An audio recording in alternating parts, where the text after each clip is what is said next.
नमस्कार। तो साथियों, आज अपन बात करेंगे अपवाह तंत्र नदियों के संदर्भ में। नदियों का जो टॉपिक है, इसमें जितने भी आज तक राजस्थान की किसी भी भर्ती परीक्षा में अगर क्वेश्चन आया है तो अपन इस वीडियो के माध्यम से कवर करेंगे। 1992 से लेकर आज तक जितने भी प्रश्न हैं वो कवर करने की कोशिश करते हैं आज की कक्षा को स्टार्ट। देखिए और बने रहिए पूरे वीडियो के साथ। पहला प्रश्न आपके सामने, राजस्थान में नदी प्रवाह कितने रूप में पाया जाता है? सेकंड ग्रेड संस्कृत 2011 और एग्रीकल्चर ऑफिसर 2013 में पूछा गया प्रश्न है और इम्पोर्टेंट प्रश्न है। तो नदी प्रवाह जो है वो आपके ऑप्शन नंबर 2 तीन प्रकार से या तीन रूप से पाया जाता है। क्या कुछ कहता है, देखिए। राजस्थान में जो नदियां हैं, हाँ जी, राजस्थान में जो नदियां हैं को प्रकृति, दिशा व प्रवाह प्रणाली के आधार पर 3 भागों में बांटते हैं। कौन कौन से भाग हैं? सबसे पहला भाग आता है बंगाल की खाड़ी, सेकंड आता है अरब सागरीय नदी तंत्र और थर्ड जो आता है वो आता है आंतरिक। यानी एक तो बंगाल की खाड़ी में गिरने वाली नदियाँ, एक अरब सागर में गिरने वाली नदियाँ और एक आता है अंत प्रवाह जो राजस्थान में शुरू होती है, राजस्थान में ख़त्म हो जाती है। ठीक है, बात करते हैं पहली बंगाल की खाड़ी की नदी तंत्र। बंगाल की खाड़ी की नदी तंत्र जो है राजस्थान में 24% हिस्सेदारी रखती है ना। अरावली पर्वत से पूर्व भाग में बहने वाली, अरावली पर्वत जो है राजस्थान में, इससे पूर्व भाग में बहने वाली जो नदी है जिसमें बनास, काली सिंध, पार्वती आदि नदियां चंबल में प्रवाहित होकर यमुना नदी में मिल जाती है। चंबल में प्रवाहित होकर किस में मिल जाती है? यमुना नदी में मिल जाती है। तथा यमुना नदी गंगा नदी में एवं अंत में गंगा नदी का जल बंगाल की खाड़ी में मिल जाता है। देखिए, चंबल से यमुना में जाएगी, यमुना से गंगा में जाएगी और गंगा नदी बंगाल की खाड़ी में मिल जाएगी। ठीक है, इस प्रकार से इन नदियों को क्या कहते हैं? बंगाल की खाड़ी नदी तंत्र। ठीक है, अतः इन नदियों को बंगाल की खाड़ी का अपवाह तंत्र भी कहा जाता है। लंबी दूरी, मंद गति, सर्वाधिक नदियाँ, डेल्टा निर्माण। क्या क्या विशेषताएं हैं? लंबी दूरी किसकी आती है? बंगाल की खाड़ी की। मंद गति, सर्वाधिक नदियाँ, डेल्टा निर्माण इसकी विशेषताएं हैं। अगला अरब सागरीय नदी तंत्र। जो अरब सागरीय नदी तंत्र है ये रहता है 16%। कितना रहता है? 16%। और वो रहता है 24%। कितना प्रतिशत था? हाँ जी, बंगाल की खाड़ी 24% रहता है और अरब सागरीय 16% रहता है। अरब सागरीय कहता है कि अरावली पर्वत से पश्चिम भाग में, पूर्वी भाग में वो बहता है, पश्चिम भाग में बहकर अपना जल अरब सागर में ले जाने वाली माही नदी में मिल जाता है या लूणी में मिल जाता है या साबरमती में या पश्चिमी बनास एवं इसकी सहायक नदियों को अरब सागर का प्रवाह तंत्र कहते हैं या अपवाह तंत्र कहते हैं। कम दूरी है, तीव्रगामी गति है यानी बहुत तेजी गति से बहती है और ज्वारनदुभ यानी एस्चुरी का निर्माण इनकी विशेषताएं हैं। इनको 2 भागों में बांटा जा सकता है। जो अरब सागरीय नदी है इसमें एक नंबर आता है कच्छ की पहाड़ी में गिरने वाली, कच्छ की खाड़ी में गिरने वाली, एक आती है खंबात की खाड़ी में जाने वाली। कच्छ में कौन कौन सी जाती है? लूणी, पश्चिमी बनास, और खंबात की खाड़ी में साबरमती और माही। कौन कौन सी? साबरमती और माही। अगला देखिए, अगला आता है अपवाह आंतरिक अपवाह नदी तंत्र। जो आंतरिक अपवाह नदी तंत्र है ये जो हिस्सेदारी रखती है ये कितनी रखती है? 60%। कितनी हिस्सेदारी रखती है? 60%। अंतः प्रवाहित नदियाँ वे नदियाँ जिसका जल समुद्र तक पहुँच ही नहीं पाता है, अपने प्रवाह क्षेत्र में विलुप्त हो जाता है। जैसे घग्गर नदी है, कांतड़ी नदी है, कांतड़ी है, लिक है, कांकणी है, कांकनी, मंथा, रूपनगढ़, साबी, रूपारेल, मेंढा, खांडेल इत्यादि। ये राजस्थान का सबसे बड़ा अपवाह तंत्र माना जाता है। अगला, अब देखिए प्रश्नों पर विचार करते हैं। पहला प्रश्न आगे, प्रश्न आपके सामने इस प्रकार है कि राजस्थान की निम्न नदियों में से अरब सागर में गिरने वाली नदियां हैं। कौन सी नदी जो है वो अरब सागर में गिरती है? Option number 1 Mahi, option number 2 Chambal, option number 3 Sabarmati, option number 4 Luni. तो सही उत्तर क्या हो जाएगा? अरब सागर में गिरने वाली नदियों में देखिए माही, कांठल की गंगा, प्रतापगढ़, तो ये अरब सागर में जाती है, लेकिन चंबल नहीं जाती है, साबरमती जाती है, लूणी भी जाती है।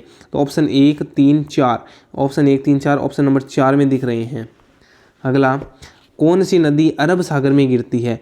अरब सागर में चंबल नहीं गिरती, बनास नहीं गिरती, लूणी नदी जो है ये कहाँ पर गिरती है? तो लूणी नदी आपके चंबल में अरब सागर में गिरती है। ऑप्शन नंबर 3 क्या हो जाएगा? राइट हो जाएगा। और गंभीरी भी नहीं गिरती है अरब सागर में। अगला अगला जो प्रश्न है कि निम्नलिखित में से कौन सी नदी अरब सागर में गिरती है। अरब सागर में कौन सी नदी गिरती है। चंबल। अरब सागर में चंबल नहीं गिरती है, बंगाल की खाड़ी में गिरती है। बनास भी बंगाल की खाड़ी में गिरती है और बाणगंगा में बनास की इसी में गिरती है, बंगाल की खाड़ी में। माही जो है ये आपके किस में गिरती है, अरब सागर में गिरती है। और माही को क्या कहते हैं, कांठल की गंगा। किस कौन सी गंगा, कांठल की गंगा। गंगा, हाँ जी। अगला प्रश्न, निम्नलिखित में से कौन सी राजस्थान की नदी बंगाल की खाड़ी अफवाह तंत्र का भाग नहीं है। चंबल तो है बंगाल की, बनास भी है और खारी भी है, खारी रिडाई है ना, ये तो है। लेकिन माही जो है ये बंगाल की खाड़ी का अफवाह तंत्र का भाग नहीं है। अंतः प्रवाही नदी है पश्चिमी बनास, कांतली, गंभीरी और खारी। तो जो कांतली नदी है ये अंतः प्रवाही नदी के अंतर्गत मानी जाती है। अगला देखिए, निम्नलिखित नदियों में से कौन सी अंतः प्रवाही नदी नहीं है। लिंक तो है, मेंढा भी पढ़ा था। वाक्कल नहीं होती है अंतः प्रवाही। और खंडेला, जो खंडेला है सीकर वाली, ये भी अंतः प्रवाही नदी है। ठीक है, तो वाक्कल क्या हो जाएगा, इसका उत्तर हो जाएगा कि ये अंतः प्रवाही नदी नहीं है। अगला, कौन सी नदी राजस्थान की आंतरिक प्रवाह से संबंधित नहीं है। आंतरिक प्रवाह से संबंधित नहीं है, कांतली तो है, कांकणी है, मेंढा भी है, लेकिन डाई जो है ये संगम बनाती है और माही में मिल जाती है और माही के बाद में किस में चली जाती है, अपने अरब सागर में। अरब सागर की प्रवाह की नदी है ऐसा। निम्न में से कौन सी आंतरिक प्रवाह नदी है। कौन सी आंतरिक प्रवाह की नदी है, वनपाल अभी पूछा गया था 2022 में कि आंतरिक प्रवाह की नदी है। मीठड़ी, साबी, मासी, सूखड़ी। तो मीठड़ी, मासी, सूखड़ी ये तो अंतः प्रवाह की नहीं है, जबकि साबी जो है ये अंतः प्रवाह की नदी मानी जाती है। निम्न में से कौन सी राजस्थान की एक नदी अंतः प्रवाह प्रणाली के अंतर्गत नहीं है। अंतः प्रवाह के अंतर्गत नहीं है। जाखम नहीं है। कांतली भी तो अंतः प्रवाह की है, कांकनी भी है, गग्गर भी है, ये तीनों है। लेकिन जाखम, माही, सोम, जाखम और ये सोम नदी में मिल जाती है, अरब सागर में गिरने वाली नदी के अंतर्गत आती है। अगला देखिए, राजस्थान के अंतः प्रवाही अपवाह क्षेत्र में कौन सी नदी सम्मिलित नहीं है। कौन सी नदी सम्मिलित नहीं है। पश्चिमी बनास, रूपारेल, साबी और ये क्या लिखा हुआ है, कांकनी है। ये क्या लिखा हुआ है, कांकनी। देखिए, रूपारेल, साबी और कांकनी ये तीनों अपवाह तंत्र की अंतः प्रवाही अपवाह तंत्र के अंतर्गत आती है, मतलब केवल राजस्थान में बहती है, जबकि पश्चिमी बनास राजस्थान में नहीं बहती है, इसका प्रवाह अलग जगह भी होता है। इसके बाद में अगला जो देखिए, हाँ जी, अगला पश्चिमी बनास जो है वो खांकी नदी है। तो ये आपको याद रखना है, ये जो पश्चिमी बनास है ना, ये आपके अरब सागर में गिरती है, अरब सागर। अगला, अंतः प्रवाही नदी नहीं है। कौन सी नदी अंतः प्रवाही नहीं है। साबी तो है, कांतली भी है, कांकणी भी है, लेकिन खारी नहीं है। खारी भी कहाँ पर गिरती है, अरब सागर में गिरती है। अगला प्रश्न है, निम्न में से कौन सी नदियां अरब सागरीय नदी तंत्र का भाग नहीं है, अरब सागर में नहीं गिरती। देखिए, बनास नहीं गिरती है, पहला ही नहीं गिरती है। साबरमती तो अरब सागर में जाती है, पश्चिमी बनास भी अरब सागर में जाती है, और कांकणी नदी अरब सागर में नहीं जाती है। और बात करें माही भी अरब सागर में गिरती है। इसका मतलब 1 और 4 ऑप्शन नंबर 4 में दिख रहे हैं।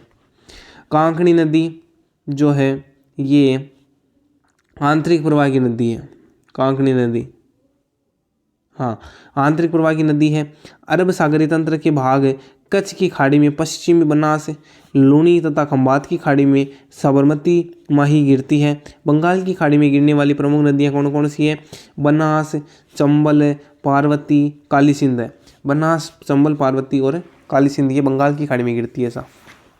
अगला प्रश्न देखिए, चंद्रभागा एवं कोठारी नदी किस अपवाह तंत्र का भाग है।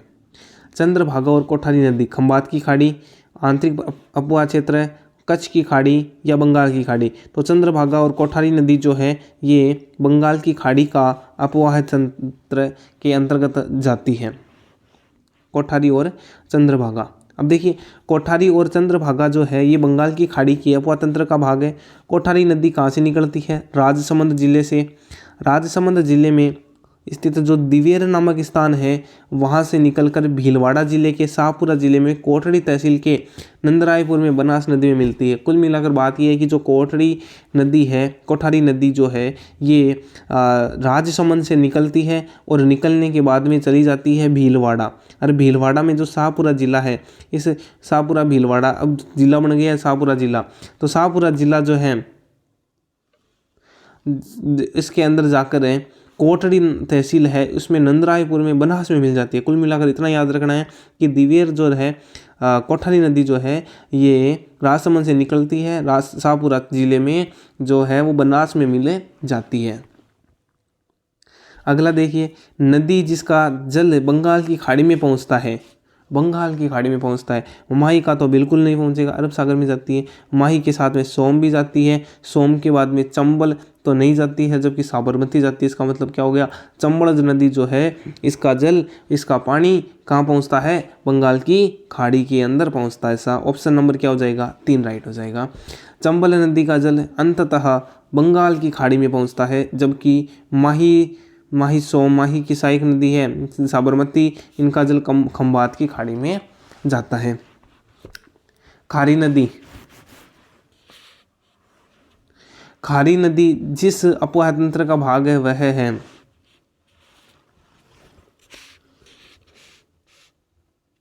अब देखिए जो खारी नदी है, खारी नदी, 2 खारी नदियां हैं, एक अरब सागर आंतरिक अपवाह है, अनिश्चित अपवाह है, या बंगाल की खाड़ी। तो खारी नदी जो 2 है, खारी नदी ये 2 प्रकार की नदियां हैं, मतलब एक नाम एक नदियां 2 हैं, ठीक है। अब 2 प्रकार की नदियां हैं तो इनको अपन विस्तार से पढ़ेंगे क्या है क्या नहीं है। तो इसमें इसीलिए इसने स्टार लगा रखा है कि भाई 2 नदियां कौन सी का पूछा, इसने बताया नहीं है, है ना। अब देखिए यहाँ पर देखिए राजस्थान में जो खारी नाम से 2 नदियाँ निकलती हैं, जिसमें एक अरब सागर ये है और दूसरी बंगाल की खाड़ी वाली है ना। तो अरब सागर की जो है ये सिरोही से निकलती है, सिरोही का शेरगढ़ गांव, शेरगढ़ की पहाड़ियाँ, और यहाँ यह सिरोही जालौर में बहकर जालौर के जो सावला गांव है इसमें लूणी की सहायक जवाई में मिल जाती है। यानी लूणी की जो सहायक नदी है जवाई, इस जवाई में कौन सी मिल जाती है? ये अपनी खारी नदी, खारी जवाई में मिल जाती है और जवाई खारी होकर सायला गांव के पास में मिल जाती है सा, ठीक है। और उसके बाद में ये चली जाती है अरब सागर में, इसका मतलब ये अरब सागर का हो गया। और दूसरी जो खारी नदी है ये राजसमंद में जो बिजराल गांव है, बिजराल या बिजराल गांव है, इसकी पहाड़ियों से निकलकर भीलवाड़ा में हुरडा सम्मेलन जहाँ पर हुआ था, भीलवाड़ा हुरडा में बहकर शाहपुरा केकड़ी की सीमा बनाते हुए राजमहल टोंक में बहकर देवली के निकट बनास में मिल जाती है। इसलिए इसे बंगाल की खाड़ी का जो अपवाह माना गया है। दोनों अपवाह है, इसलिए अगर क्वेश्चन आता है तो डिलीट हो जाएगा, नहीं तो कुछ अलग तरीके से पूछेगा, ठीक है। कि भाई खारी नदी जो है किसकी सहायक है, उसमें जवाई नाम देगा, क्या देगा, है ना, वो आपको देखना है। बिजराल की पहाड़ियों में से निकलने वाली खारी नदी निम्नलिखित में से किस अपवाह तंत्र का भाग है? देखिए इस प्रकार से फिर क्या पूछेगा, प्रश्न पूछेगा। बिजराल या जिसको कहते हैं विजराल, ये भीलवाड़ा में बहकर हुडरा सम्मेलन में, ये उसके बाद में किस में जाती है? बंगाल की खाड़ी में नदी जाती है। 2016 प्रयोगशाला में पूछा गया प्रश्न है। खारी नदी का उद्गम राजसमंद जिले के उत्तर में स्थित गांव की पहाड़ियों से होता है। कौन सा गांव है? वो बिजराल की पहाड़ियों से खारी नदी का उद्गम होता है। और जो पहले वाली जो खारी नदी थी वो कहाँ से होती है? अरब सागर वाली, वो शेरगढ़ सिरोही से होती है, शेरगढ़ सिरोही से, और ये बिजराल की पहाड़ी से होता है। अगला राजसमंद बिजराल। खारी नामक नदी किस नदी तंत्र का भाग है? खारी जो है वो देखो बनास का भी है और लूणी का भी है, तो दोनों ऑप्शन साथ में आ रहे हैं, लूणी एवं बनास दोनों का भाग ऐसा, एक अलग नदी है, एक अलग नदी है। जिस नदी का जल अरब सागर में प्रवाहित नहीं होता है वह है खारी। अब इस खारी का तो अब होता है, लेकिन ये जब 2004 में पूछा गया था उस समय इतनी व्याख्या नहीं थी कि खारी 2 है, 1 है ना। तो खारी का तो होता है अरब सागर में, और सूखड़ी नदी का नहीं होता, साबरमती का ही नहीं होता, जवाई का नहीं होता, इन तीनों का ही नहीं होता है, इसलिए इसने खारी का सही माना था। आसिंद, विजयपुर, हुरडा स्थलों के निकट कौन सी नदी बहती है? तो हुरडा स्थान नाम आती, खारी याद हो जाना चाहिए, खारी नदी बहती है। निम्नलिखित में से कौन सा उत्पत्ति स्थान नदी से ही सुमेलित है? सही सुमेलित नहीं है। कौन सा सुमेलित नहीं है? देखिए, जाना पाव की पहाड़ियों से चंबल नदी का उद्गम होता है, एकदम सही बात है।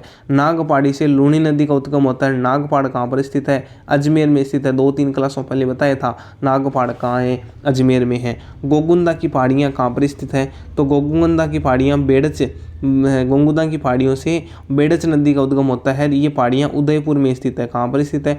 उदयपुर में है। और बिजराल की पहाड़ी से जो है वो बनास नदी का, बिल्कुल भी नहीं ऐसा।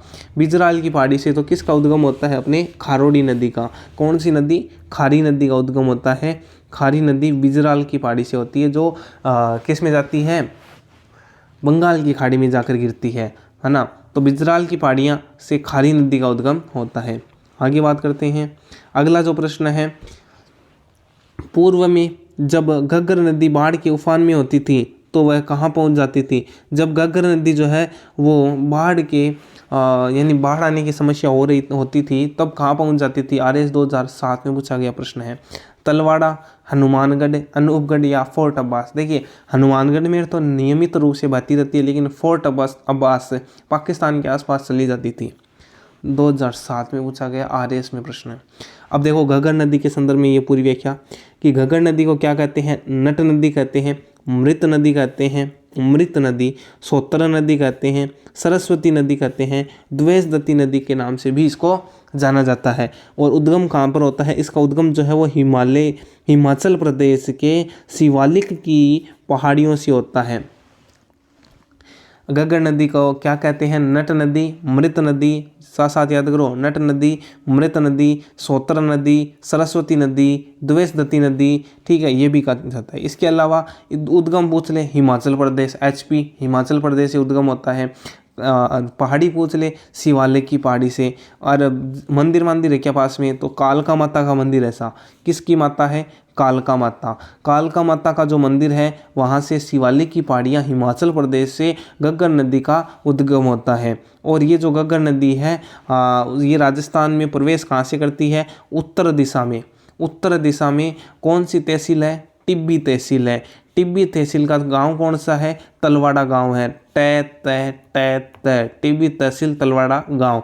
टिब्बी तहसील तलवाड़ा गांव से होता है और नामक गांव से होता है। और ये तलवाड़ा गांव पड़ता कहाँ है? हनुमानगढ़ में। यानी उत्तर दिशा में हनुमानगढ़ जो है वहाँ से तलवाड़ा गांव जो आता है, वहाँ से टिब्बी तहसील में जो वहाँ से ये जो घग्गर नदी है इसका उद्गम होता है। तथा राजस्थान में बहाव क्षेत्र क्या कहलाता है? नाली कहलाता है। ऐसा बहाव क्षेत्र क्या कहलाता है? नाली में बहती है। और इसका अंतिम स्थान लास्ट जब बाढ़ आने की समस्या हो जाती है तो फोर्ट अब्बास में पहुँच जाती है। और फोर्ट अब्बास को क्या कहते हैं? बहावलपुर में स्थित है, पाकिस्तान में स्थित है फोर्ट अब्बास। बहावलपुर पाकिस्तान में बहाव क्षेत्र है, क्या कहलाता है? हकरा। राजस्थान में बहती है तो क्या कहते हैं? नाली, लेकिन पाकिस्तान में जाती है क्या कहलाती है? हकरा व्यवस्था, हकरा। यह आंतरिक प्रवाह की दृष्टि से सबसे लंबी नदी है। इंपॉर्टेंट प्रश्न लगा लेना। आंतरिक प्रवाह की दृष्टि से सबसे बड़ी सबसे लंबी नदी कौन सी है? अपने घग्गर है। द्वेषदत्ती नदी है। इस नदी के मुहाने पर कालीबंगा सभ्यता स्थित है, विकसित हुई है। यानी इसके जो घग्गर नदी पर कौन सी है ये अपनी सभ्यता? तो वो आ जाएगी कालीबंगा सभ्यता। ज्ञातव्य क्या है कि हनुमानगढ़ स्थित तलवाड़ा झील घग्गर नदी पर निर्मित है। हनुमानगढ़ में एक झील है जिसका नाम है तलवाड़ा झील, और वो किस पर निर्मित है? घग्गर नदी पर निर्मित है। घग्गर बेसिन जो है मुख्यतः 3 जिलों गंगानगर, अनूपगढ़, हनुमानगढ़ में फैला हुआ है। घग्गर बेसिन कहाँ पर फैला हुआ है? 3 जिलों में है। गंगानगर, अनूपगढ़ जुड़ गया, पहले 2 ही था, उसके बाद में हनुमानगढ़। ठीक है, अब देखिए, अब होते हैं प्रश्न। मृत नदी की उपमा निम्न में से किस नदी को दी गई है? इंपॉर्टेंट प्रश्न आ गया। अब क्या सोच में पड़ जाओगे नहीं पढ़ा होगा तो। हाँ जी, 3 बार पूछा गया प्रश्न है। तो जो मृत नदी है किसको कहते हैं, अभी तो सुना है, इसलिए क्या हो जाएगा, ऑप्शन है घग्गर नदी को मृत नदी कहते हैं। अगला, राजस्थान में से कौन सी नदी उत्तर से दक्षिण की ओर बहती है। उत्तर से आती है टिब्बी तहसील में, है ना, तलवाड़ा टिब्बी में से आती है सा, और आकर के ये कहाँ चले जाती है, क्या हो गया ये, हाँ आ गया वापस। देखिए, टिब्बी तहसील के तलवाड़ा गांव से आती है, दक्षिण में चली जाती है, कौन सी नदी होती है, घग्गर नदी होती है, उत्तर से दक्षिण की ओर बहती चली जाती है। घग्गर का दोआब मैदान जो राजस्थान के हनुमानगढ़ व श्रीगंगानगर जिलों में पाया जाता है, वह निम्नलिखित में से 2 नदियों के निक्षेपण से बना है। किन 2 नदियों के निक्षेपण से बना है। हनुमानगढ़ व गंगानगर में पाया जाता है दोआब मैदान, वो अपना घग्गर और सतलज नदियों से बना है। ऐसा किस मैदान बना है, दोआब का मैदान घग्गर और सतलज नदियों से बना है। राजस्थान में बाढ़ का प्रकोप मुख्यतया घग्गर नदी घाटी में किस किस क्षेत्रों में देखा जाता है। बाढ़ जो है लगभग कौन कौन से क्षेत्रों में आती है, वो देखिए।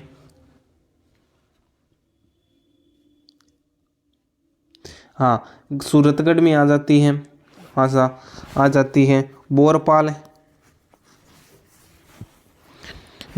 है उसमें भी आ जाती है, और मान्यकतर में भी आ जाती है। ठीक है, ये अपने हनुमानगढ़ गंगानगर के वालों के नाम है। खंडेला जो है वो कहाँ पर है, सीकर में स्थित है, खंडेला सीकर में, और खंडेला सीकर में है तो यहाँ पर आसपास ही नहीं है सीकर, तो इसलिए सूरतगढ़, बोरपाल और मानकेतर, इन तीनों में बाढ़ आने की समस्या रहती है। 3 ऑप्शन नंबर ए 2 राइट हो जाएगा। अगला देखिए, जिस नदी का जल किसी खुले महासागर में न पहुँचता है वह है, नहीं पहुँचता है वह है, कोई देखिए साबरमती का तो पहुँचता है अपना अरब सागर में, और माजम जो है इसका भी पहुँचता है ना। कांतली नदी जो है ये आंतरिक अफवाह की नदी है, इसमें नहीं पहुँचता है, सोम का पहुँचता है। अगला देखिए, कांतली नदी राज्य में पूर्ण बहाव की दृष्टि से आंतरिक प्रवाह की सबसे लंबी नदी है। पूर्ण बहाव की दृष्टि से आंतरिक प्रवाह की सबसे लंबी नदी है। सीकर जिले व खंडेला की पहाड़ियों से निकलकर कांतली नदी है ये पूर्ण बहाव की दृष्टि से। और ऐसे अगर बात करें सबसे लंबी नदी घग्गर नदी है जो राजस्थान में बहती है, लेकिन पूरा ही बहाव राजस्थान में अगर देखें तो वो कौन सा है, कांतली नदी है। वैसे वो तो इधर आती है HP से, हिमाचल प्रदेश से आती है ना, इसलिए। तो कांतली नदी सीकर जिले के खंडेला की पहाड़ियों से निकलती है, खंडेला सीकर से निकलती है, और नीम का थाना जिला की उदयपुर वाटी तहसील के दक्षिण पश्चिम में झुंझुनू जिले के 2 भागों में बांट देती है। झुंझुनू को 2 भागों में बांटती हुई चूरू की सीमा में विलीन हो जाती है। इसका मतलब चूरू की सीमा में विलीन हो जाती है। कभी कभार क्या होता है कि बाढ़ आ जाती है तो चूरू में आती है, नहीं तो चूरू नदियों विहीन जिला है ना। तो खंडेला सीकर से निकलेगी, उदयपुर वाटी तहसील किसकी, नीम का थाना की उदयपुर वाटी तहसील दक्षिण पश्चिम में झुंझुनू जिले के 2 भागों में बांटते हुए चूरू की सीमा में विलीन हो जाती है, और इसका प्रवाह क्षेत्र क्या कहलाता है, तोरावाटी। कांतली नदी का प्रवाह क्षेत्र क्या कहलाता है, तोरावाटी के नाम से भी जाना जाता है। आ गया प्रश्न, देखो, निम्नलिखित में से कौन सी नदी तोरावाटी बेसिन के प्रवाहित होती है, कांतली नदी होती है। ऐसा दंताड़ी और कांतली एक सेम लगती है। दंताड़ी क्या होती है, खेतों में जो काम करते हैं तो, और कांतली नदी है, ठीक है ना। वन रक्षक 2022 में पूछा गया प्रश्न है। मरुस्थल में बुज झील का निर्माण किस नदी द्वारा किया गया है। बुज झील जो है ये आपके कांकनी नदी या कांकनी नदी जिसको बोलते हैं, कांकनी, ये कांकनी नदी है। कांकनी नदी या कांकनी नदी द्वारा मरुस्थल में बुज झील का निर्माण किया गया है। देखिए, कांकनी या कांकनी नदी जिसको और कहते हैं मसूरदी नदी, कौन सी मसूरदी, मसूरदी नदी के नाम से भी जाना जाता है। इस नदी का उद्गम कहाँ से होता है, अपने जैसलमेर के कोठ्यारी गांव से होता है। कांकनी या कांकनी नदी जो है, एक कांतली अलग है, कांतली नदी खंडेला सीकर से निकलती है, और कांकनी या कांकनी नदी या मसूरदी नदी जो है ये जैसलमेर के कोठ्यारी गांव से निकलती है। आंतरिक प्रवाह की सबसे छोटी नदी कौन सी है, कांकनी नदी है। आंतरिक प्रवाह की सबसे बड़ी नदी, लंबी नदी जो केवल राजस्थान में बहती है, कांतली नदी है ना। और पूर्ण बहाव की दृष्टि से। और ऐसे सबसे बड़ी नदी घग्गर नदी है। यह नदी जो है कांकनी नदी, यह जैसलमेर के रूपासी गांव से प्रसिद्ध बुझ झील का निर्माण करती है। जैसलमेर में एक रूपासी गांव है, वहाँ पर एक झील है जिसका नाम है बुझ झील का निर्माण करती है। और इसकी विलुप्ति स्थल मीठा खाड़ी है। विलुप्त कहाँ होता है? मीठा खाड़ी में विलुप्त हो जाती है यह नदी। राजस्थान की निम्नलिखित में से कौन सी नदी, राजस्थान की निम्नलिखित में से कौन सी नदी को मसूरदी, नहीं ये प्रश्न नहीं है, कौन सी नदी सतह, यहाँ पर लिखा हुआ है सतह, सतह, कौन सी नदी सतह के थोड़े से बहाव के बाद रेत में गायब हो जाती है? सतह के थोड़े से बहाव के बाद में ना रेत में गायब हो जाती है, वो है कांकनी नदी, इसलिए तो इसको सबसे छोटी नदी कहा जाता है। अगला देखिए, राजस्थान की किस नदी को मसूरदी भी नदी भी कहते हैं? मसूरदी नदी को किसको कहते हैं? कांकनी, या इसका अलग नाम मसूरदी नाम है, या कांकनेई, कांकनेई नाम है इसका। अगला देखिए, निम्न नदी एवं उद्गम स्थल में कौन सा सही सुमेलित नहीं छांटना है, जो नहीं है? देखिए, बनास नदी जो है वो खमनौर की पहाड़ियों से होती है, एकदम सही बात है। कांतली नदी खंडेला की पहाड़ियों से होती है। बाणगंगा बेराट पहाड़ी से होती है। कांकनी नदी जो है जैसलमेर के कोठियारी गांव से होती है। जबकि यहाँ क्या लिख रखा है? कुंभलगढ़, गलत हो जाएगा। अगला देखिए, कौन सी नदी राजस्थान के पूर्वी मैदान में प्रवाहित नहीं होती है? पूर्वी मैदान में प्रवाहित नहीं होती है। अब देखिए, मोरेल, बाणगंगा, डूंड ये तो होती है, लेकिन कांकनी नदी जो है वो जैसलमेर में होती है। और जैसलमेर पश्चिमी भाग है, जैसलमेर में पश्चिमी भाग है, कोठियारी गांव है, ठीक है। रूपारेल नदी का उद्गम होता है। अब रूपारेल बात कर लेते हैं। रूपारेल से क्या प्रश्न आया हुआ है? तो रूपारेल का 3rd ग्रेड हिंदी में 2023 में क्वेश्चन पूछा गया था कि रूपारेल नदी कहाँ से निकलती है? तो उदयनाथ की पहाड़ियों से निकलती है। कहाँ से निकलती है? रूपारेल नदी उद्गम और उदयनाथ की पहाड़ियाँ हैं और थानागाजी अलवर में। कहाँ पर स्थित है? थानागाजी अलवर से निकलती है। और इस नदी को क्या कहते हैं? लसवारी नदी कहा जाता है। क्या कहा जाता है? लसवारी नदी इसको कहा जाता है। और स्थानीय भाषा में अगर बात करें तो इसे वराह नदी भी कहा जाता है। देखिए, रूपारेल नदी को 2 नाम आया, एक तो लसवारी नदी, एक क्या आया? वराह नदी। है कहाँ पर? थानागाजी अलवर में। यह नदी सीकरी यानी डीग जिले में विलुप्त हो जाती है। डीग सीकरी जिले में जो है वो लुप्त हो जाती है।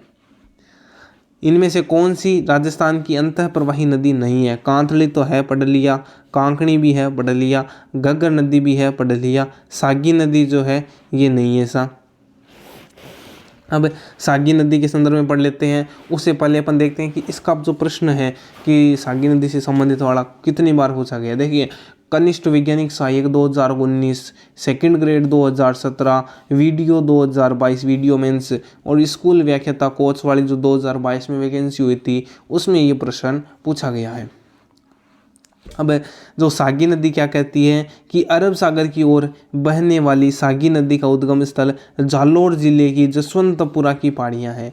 कहाँ से निकलती है? जालोर जिले की जसवंतपुरा की पहाड़ियों से निकलती है। यह जालोर सांचौर में बहकर बाड़मेर के गोंदव गांव के निकट लूणी नदी में मिल जाती है। बाड़मेर के गांधव गांव के निकट लूणी नदी जो है वहाँ पर ये मिल जाती है। सागी नदी अरब सागर में बहती है, इसीलिए तो लूणी नदी में मिल जाती है। किस नदी का उद्गम सेवर की पहाड़ियों से है? साबी नदी का उद्गम जो है वो जसवंतपुरा की पहाड़ियाँ या जिसको कहते हैं सेवर की पहाड़ियों से भी कहा जाता है। साबी नदी जयपुर ग्रामीण की सेवर पहाड़ियों से निकलकर, अच्छा ये सॉरी पढ़ने में थोड़ी मिस्टेक हो गई कि ये सागी लिखा हुआ था, ये साबी लिखा हुआ है। हाँ, किस नदी का उद्गम सेवर की पहाड़ियों से होता है? देखिए, एक साबी अलग है, सागी अलग है। सागी नदी जो है ये जसवंतपुरा की पहाड़ियों से निकलती है जालोर में, जबकि सेवर पहाड़ी जो है इससे साबी नदी का उद्गम होता है। कांकनी, मोरेल, सोम इनका नहीं होता, केवल साबी नदी का होता है। साबी नदी जो है ये जयपुर ग्रामीण जिला जो नया बना है उसकी सेवर की पहाड़ियों से निकलती है। कहाँ से निकलती है? सेवर पहाड़ियों से निकलती है और कोटपुतली बहरौड़ जिले में बहने के बाद हरियाणा के पटौदी के उत्तर में विलीन हो जाती है। यह नदी मुगल काल में वर्षा ऋतु में विनाश लीला हेतु प्रसिद्ध थी। मुगल काल में किस नाम से प्रसिद्ध थी? विनाश लीला के नाम से भी यह नदी प्रसिद्ध थी। कौन सी नदी अरावली के पश्चिमी ढालों से निकलकर सिरोही के कुछ क्षेत्रों में बहते हुए कच्छ की खाड़ी में लीन हो जाती है? सेकंड ग्रेड 2023 में पूछा गया प्रश्न, इंपॉर्टेंट प्रश्न ऐसा। तो सही उत्तर हो जाएगा पश्चिमी बनास की जो नदी है ये कच्छ की खाड़ी में लीन हो जाती है। पश्चिमी बनास नदी देखिए कि यह जो नदी है पश्चिमी बनास, ये सिरोही जिले के नया सानवारा गांव के निकट अरावली की पहाड़ियों से निकलकर सिरोही में बहती हुई यह गुजरात के बनासकांठा जिले में प्रवेश करती है। गुजरात के बनासकांठा में प्रवेश करती है और फिर लिटिल रन यानी कच्छ का रन में विलुप्त हो जाती है। लूनी नदी मुख्यतः बहती है, जो लूनी नदी है मुख्यतः कहाँ बहती है? अपने राजस्थान में बहती है, हरियाणा में नहीं, पंजाब में नहीं, गुजरात में भी नहीं बहती है। लूनी नदी जो है राजस्थान में बहने वाली पश्चिमी राजस्थान की सबसे लंबी अरब सागरीय उपतंत्र की यह नदी, राजस्थान की सबसे लंबी अरब सागरीय उपतंत्र की नदी जो है अजमेर में आना सागर झील के समीप स्थित नागपाड़ी से लूनी नदी का उद्गम होता है। नागपाड़ी अजमेर है ना। इसके उद्गम स्थल पर इसको सागरमती या सरगावती के नाम से जाना जाता है। लूनी को पहले सागरमती या सरगावती के नाम से जाना जाता है और फिर जो गोविंदगढ़ है अजमेर में, इसमें सरस्वती नामक धारा से मिलने के बाद इसको लूनी के नाम से जाना जाता है। गोविंदगढ़ अजमेर तक तो इसको सागरमती या सरगावती के नाम से जाना जाता है। उसके बाद में इसको सरस्वती नामक स्थान पर नामक धारा मिल जाती है, जिसको इसके बाद में इसको लूनी नाम दे दिया जाता है। पुष्कर के निकट साकरी सांचौर में पुष्कर के निकट इसको क्या कहा जाता है? साकरी। और सांचौर में रेल या नाडा कहते हैं। रेल या नाडा के सिद्ध कहाँ कहते हैं? सांचौर में। और इसका जल बालोतरा तक मीठा व बाद में खारा होता है। बालोतरा बाड़मेर तक तो मीठा होता है, अजमेर से निकलने के बाद में बाड़मेर तक तो मीठा होता है, उसके बाद में बाड़मेर के बाद में इसका जल खारा हो जाता है। इसे खारी मीठी नदी, मरुस्थल की गंगा आदि के नाम से भी जाना जाता है। यह लूनी नदी का उत्तरी क्षेत्र बालू रेत की अधिकता एवं फैलाव के कारण थली यानी रेत ही रेत कहलाता है। कालिदास ने इस नदी को अंतः सलीला कहा था। कालिदास ने किसको अंतः सलीला की संज्ञा दी थी? तो ये जो लूनी नदी है इसी को दी थी। इसका प्रवाह क्षेत्र गोडवाड़ प्रदेश कहलाता है। लूनी नदी की सहायक नदियाँ लीलड़ी सबसे पहले मिलने वाली नदी, जोजड़ी, गुइया, बांडी, सूकड़ी, मीठड़ी, जवाई, खारी, सागी, अंत में मिलने वाली सबसे अंत में सागी मिलती है।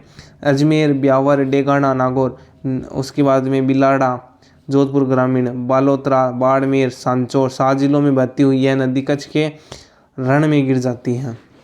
ये देखिए आप यहाँ से लूनी नदी जो है वो अजमेर से निकलती है। नागपाड़ी अजमेर से पहले सरस्वती या सागरमती के नाम से जानी जाती है, उसके बाद में ये लूनी नदी के नाम से जानी जाती है सरस्वती नामक स्थान के बाद में।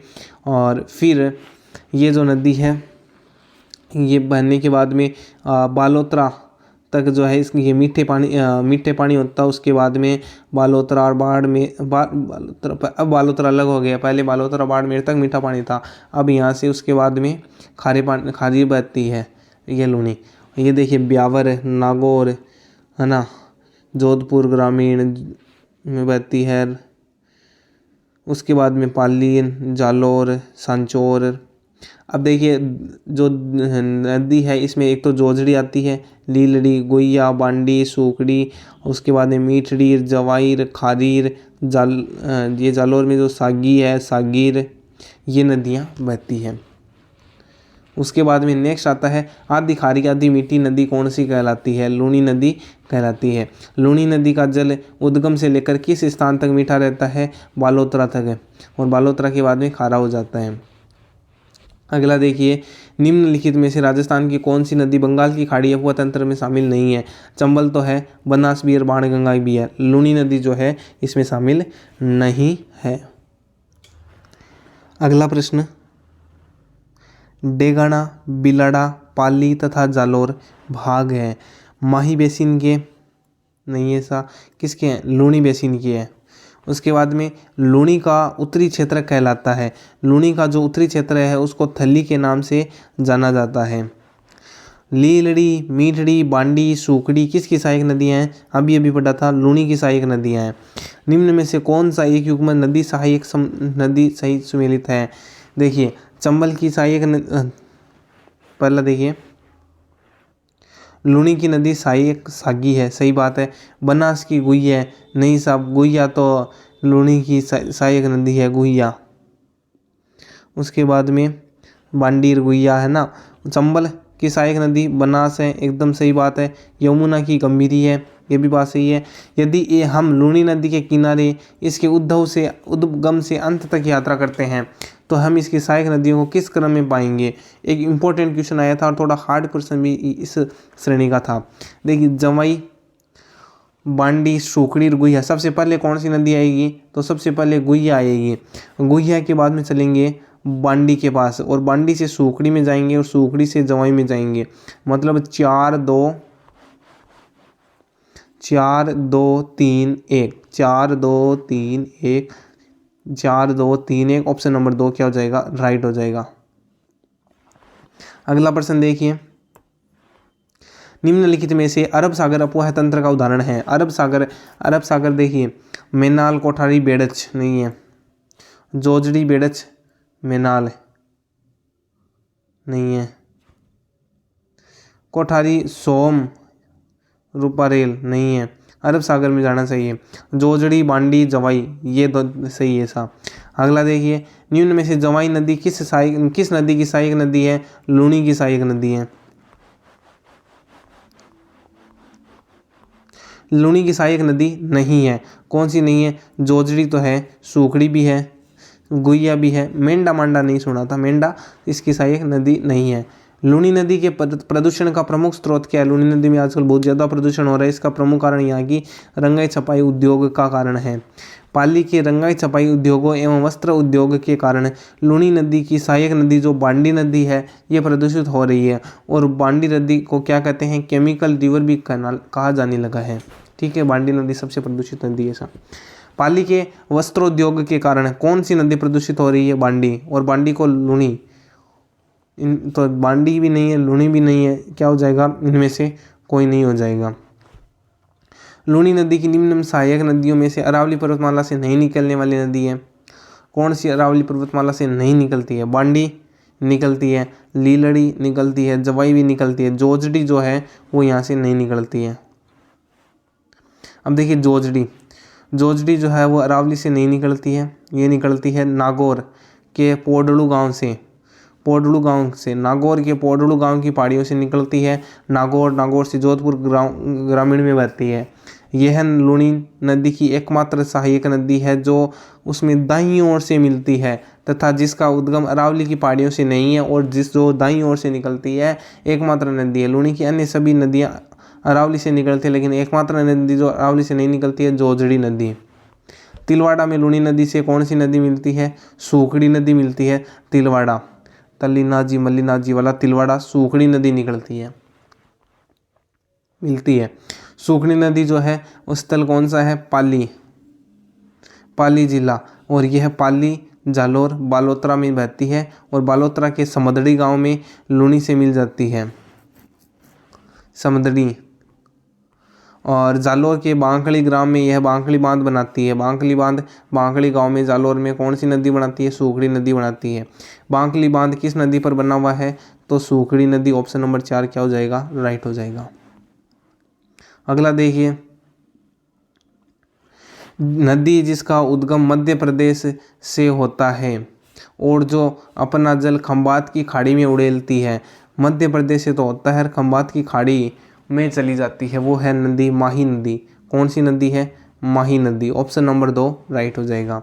देखिए जो माही नदी है इसको आदिवासियों की गंगा कहते हैं, बांगड़ की गंगा कहते हैं, बागड़ की गंगा, और उसके बाद में कांठल की गंगा, दक्षिणी राजस्थान की स्वर्ग रेखा आदि नामों से जाना जाता है। मध्य प्रदेश का जो धार जिला है उसकी अमरोरू पहाड़ी से सरदारपुरा के निकट मेहंद झील से निकलकर राजस्थान में बांसवाड़ा जिले में खांदू गांव में प्रवेश करती है। खांदू गांव बांसवाड़ा में प्रवेश करती है और बांसवाड़ा डूंगरपुर की सीमाओं को अलग करती हुई यह नदी कर्क रेखा को 2 बार पार करती है और माही नदी के प्रवाह क्षेत्र को छप्पन का मैदान कहते हैं। माही नदी का जो प्रवाह क्षेत्र है उसका छप्पन का मैदान भी कहते हैं। माही नदी उल्टे यू आकार में, यानी यहाँ से नदी आती है ऐसे बहती हुई खंबात की खाड़ी यानी अरब सागर में गिर जाती है। इस नदी पर बोरखेड़ा गांव बांसवाड़ा में माही बजाज सागर परियोजना और कागदी गांव बांसवाड़ा में कागदी पिकअप बांध बनाया गया है। सुजलाम सुफलाम क्रांति का संबंध माही नदी से ही माना जाता है। सुजलाम सुफलाम क्रांति माही नदी है। अब देखिए प्रश्न, माही नदी का उद्गम में होता है, कहाँ पर होता है? मध्य प्रदेश धार जिला में होता है। अगला, किस नदी को बागड़ व कांठल की गंगा कहा जाता है? कांठल बागड़ की गंगा किसको कहते हैं? माही नदी को कहते हैं। माही नदी का किनारा क्या कहलाता है? कांठल कहलाता है। सा जो नदी राजस्थान में दक्षिण में प्रवेश करके पश्चिम में प्रवाहित होकर पुनः दक्षिण की ओर मुड़ जाती है वो नदी माही नदी कहलाती है। निम्न में से कौन सा राजस्थान के दक्षिणतम भाग में अवस्थित है? कौन सा जो है वो दक्षिणतम भाग में है? लूणी बेसिन तो बिल्कुल नहीं है, माही बेसिन होगा। क्या होगा? माही बेसिन। अगला, राजस्थान में कर्क रेखा को 2 बार काटने वाली नदी कौन सी है? कई बार पूछा गया प्रश्न और उत्तर क्या हो जाएगा? माही नदी काटती है। राजस्थान में माही नदी निम्न में से किन जिलों की सीमा बनाती है? तो माही नदी जो है वो प्रतापगढ़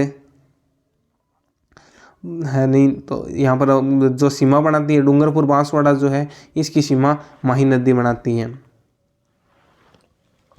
अगला प्रश्न देखिए, सुमेलित नहीं है, कौन सा सुमेलित नहीं है? बेड़च जो है वो गोगुंदा की पहाड़ियों से निकलती है, गंभीरी जावद की पहाड़ियों से, बाणगंगा जो है बेराट की पहाड़ियों से और खमनोर की पहाड़ी माही नदी खमनोर की पहाड़ी से नहीं निकलती है। माही नदी जो है वो अमरोरू की पहाड़ी से निकलती है। मेहंद झील मध्य प्रदेश से। सोम एक सहायक नदी है, सोम जो है वो माही सोम जाखम माही नदी की सहायक नदी है। अनास, ईरू, सोम, चाप, एराव, भादर, इराऊ, जाखम, हरण, मोरान माही की प्रमुख सहायक नदियाँ हैं। ये इतनी जो नदियाँ हैं ये माही की सहायक नदियाँ हैं। ठीक है, केवल हरण, अनास और चाप माही के बाएं किनारे पर मिलती है। हरण, अनास, चाप जो है वो बाएं किनारे पर मिलती है। शेष सभी दाएं किनारे पर मिलती है। माही की सहायक ईरू नदी जो है ये माही बांध के पहले ही मिल जाती है, शेष माही बांध के पश्चात आकर मिलती है। अगला, राजस्थान में भादर, इराऊ, हरण, मोरान किस नदी की सहायक नदियां हैं? तो ऑप्शन सही हो जाएगा, माही नदी की सहायक नदियां हैं। अनास, ईरू, चाप किस नदी की सहायक नदियां हैं? तो ये भी माही नदी की सहायक नदियां हैं। अगला, माही नदी के बाईं किनारे की सहायक नदी कौन सी है? माही नदी के बाईं किनारे से देखिए अनास भी मिलती है और चाप भी मिलती है। अनास और चाप बाईं की तरफ से मिलती है, इसलिए ऑप्शन 3 और 4 दोनों राइट माने हैं। बाद में प्रश्न डिलीट हो गया था। अपन रक्षक 2022 का क्वेश्चन था। अनास, एराव, सोम जिस नदी की सहायक नदियां हैं वह है, कौन सी नदी की सहायक नदियां हैं? माही नदी की। सोम नदी निकलती है बिच्छा मेड़ा की पहाड़ियों से, सोम नदी का उद्गम होता है। देखना जो सोम नदी है यह उदयपुर जिले के बिछमेड़ा नामक स्थान से निकलकर सलूम्बर से होती हुई बेणेश्वर डूंगरपुर के समीप माही नदी में मिल जाती है। इस नदी की प्रमुख सहायक नदियां गोमती और जाखम जो है इस नदी की सहायक नदियां हैं। अगला, निम्नलिखित में से कौन सा नदी उत्पत्ति स्थान सुमेलित नहीं है? सोम जो है वो बलवाड़ा पहाड़ियाँ, ये बाबलवाड़ा पहाड़ियों से नहीं निकलती है। ये कौन सी पहाड़ियों से निकलती है? सोम जो है वो उदयपुर के बिच्छा मेड़ा की पहाड़ियों से निकलती है। बिच्छा मेड़ा है ना। जाखम छोटी सादड़ी से, बनास खमनोर की पहाड़ी से, सागी जसवंतपुरा की पहाड़ी से निकलती है। सही बात है तीनों, लेकिन ये सोम वाला गलत है।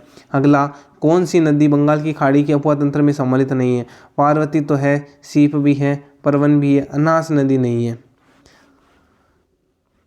जो माही नदी की सहायक नदी है अनास है, ये मध्य प्रदेश के आंबर गांव के निकट विंध्याचल की पहाड़ियों से निकलती है और राजस्थान में बांसवाड़ा के मेलेडिया खेड़ा गांव के पास प्रवेश करती है। वह डूंगरपुर में गलियाकोट के निकट माही में मिल जाती है। अनास नदी की सहायक नदी हरण है। देखिए जो अनास नदी है ये भी माही की तरह ही मध्य प्रदेश से निकलती है, लेकिन माही में जो है वो राजस्थान में आकर मिलती है और इसकी सहायक नदी है हरण।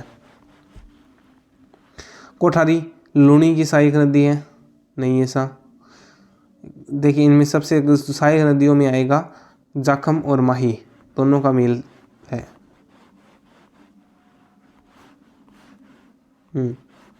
अगला प्रश्न देखिए, इसे पहले व्याख्या कि प्रतापगढ़ की जो छोटी सादड़ी है इसके भवन माता मंदिर है। इसकी पहाड़ियों से निकलकर प्रतापगढ़ की दरियावाद तहसील के सलूंबर में बहती हुई जाखम नदी बेणेश्वर से थोड़ा पहले लोरावट बिलूरा गांव के पास सोम नदी में मिल जाती है तथा सोम नदी माही की सहायक नदी है। सोम नदी माही की सहायक नदी है। जाखम एक सहायक नदी है। जाखम किसकी सहायक नदी है? माही की सहायक नदी है। अगला, निम्नलिखित में से कौन सी नदी अरब सागर की तरफ बहती है? अरब सागर की तरफ कौन सी नदी बहती है? तो अरब सागर की तरफ साबरमती नदी बहती है, अरब सागर में जाती है। बेड़च, बनास, चंबल ये नहीं जाती है। साबरमती जो नदी है यह उदयपुर जिले के झाड़ोल तहसील में पादरला गांव में की अरावली श्रृंखलाओं में निकलती है। राजस्थान में 45 किलोमीटर और गुजरात में बहती हुई अंततः खंभात की खाड़ी में गिर जाती है। साबरमती की सहायक नदियां सेई, बाकड़, हतमती, मेसवा, वेत्रक, माजम है, जो सभी डूंगरपुर और उदयपुर से निकलती है। साबरमती की सहायक नदियाँ ये है जो डूंगरपुर और उदयपुर से निकलती है। जैसे हतमती, मेसवार, माजम और वेत्रक किसकी सहायक नदियाँ हैं? तो साबरमती की सहायक नदियाँ हैं। 2-3 बार पूछा गया प्रश्न है। अगला देखिए,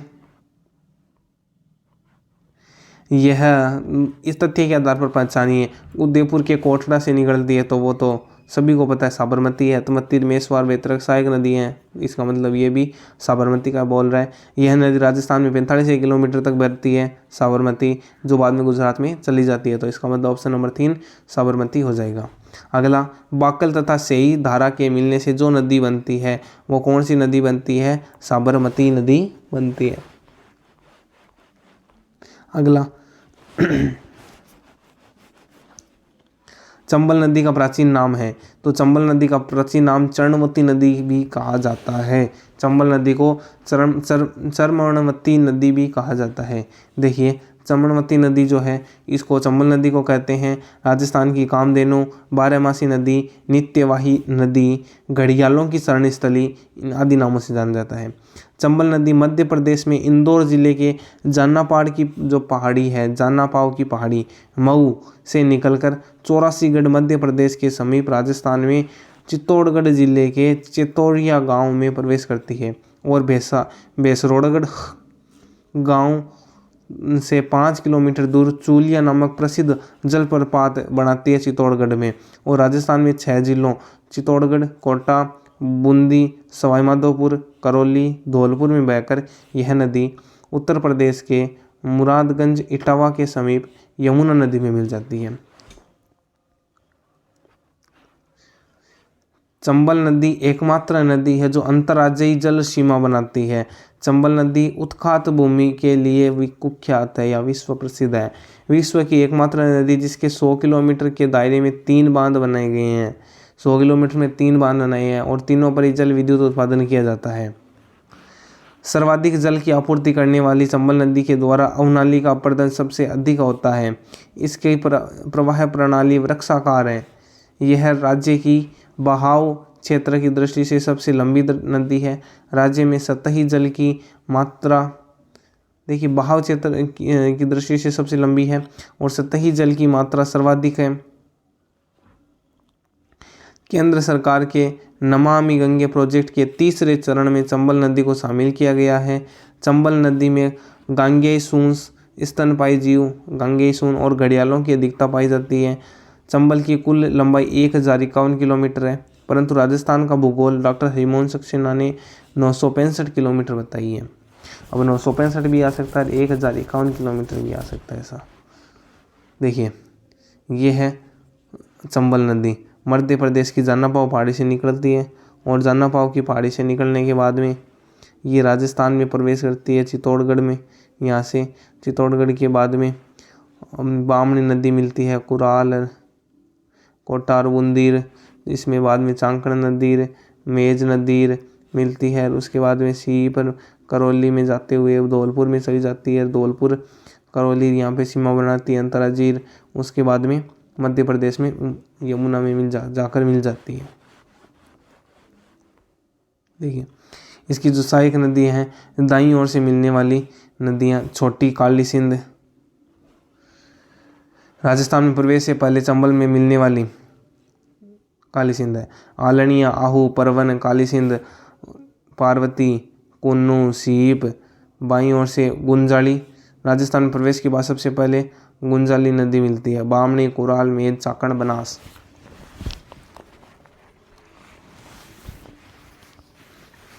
अगला, चंबल नदी निम्नलिखित से राज्य समूह से होकर गुजरती है। तो मध्य प्रदेश तो आता है, चारों में है, राजस्थान भी है, तो मध्य प्रदेश, राजस्थान और उत्तर प्रदेश में होती है ऐसा। ऑप्शन नंबर 4 राइट हो जाएगा। अगला प्रश्न है, राजस्थान में निम्न में से कौन सी नदी सदावाहिनी नदी है? तो चंबल नदी सदावाहिनी नदी के अंतर्गत आती है। निम्न में से कौन सी नदी राजस्थान को सर्वाधिक जल की आपूर्ति करती है? चंबल नदी। निम्नलिखित में से कौन सी नदी उत्खात भूमि? चंबल नदी। किसके लिए कौन सी कुख्यात है? चंबल नदी कुख्यात है। कौन सी नदी कामधेनु नदी के नाम से जानी जाती है? कामधेनु नदी चंबल नदी को ही कहते हैं।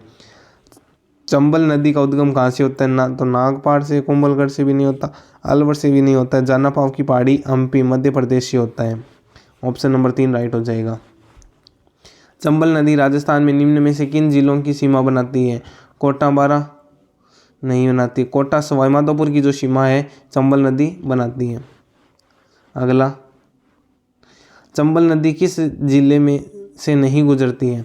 किस जिले से चंबल नदी जो है वो नहीं गुजरती है? तो चित्तौड़गढ़ से तो सबसे पहले प्रवेश करती है, कोटा और धौलपुर जाती है, लेकिन झालावाड़ नहीं जाती है। ऑप्शन नंबर 2 राइट हो जाएगा।